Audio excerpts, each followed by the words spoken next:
Sige.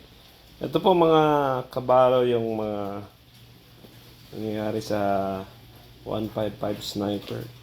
So, pag umuulan, medyo challenging talaga kasi dito sa part ng radiator niya, yan. Yan. Talagang madudumihan naman pero talagang kailangan linisan ka agad after use para hindi magkakaroon ng problema. Ito naman sa likod. Likod naman tayo mga ka-bikers dyan. So, ito yung sitwasyon sa isang medyo pag ginagamit pag tag-ulan, no?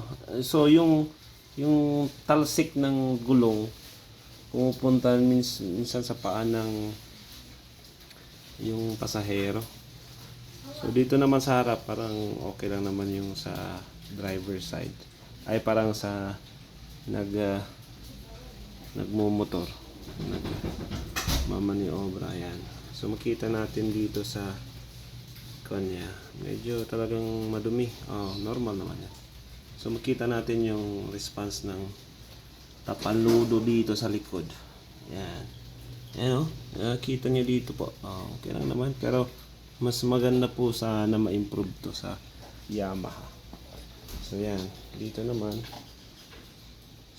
Dito sa side, same din. So, I think tama yung sinasabi na lalagyan ng tapaludo dito sa baba. Pero parang iba yung forma na niya. So, kita natin, no? Yan. Sa makina, I think okay lang naman. So, yan. Yan yung mga items na nadudumihan talaga. So, after use, mas maganda, linisan na agad. So, makita natin dito. Yan. So, alright. Oh, yan. Dito naman. Hindi ko na ng problema kasi yung tapaludo nandito hanggang dyan sa banda dyan sa halfway ng ang niisip ko lang itong radiator niya.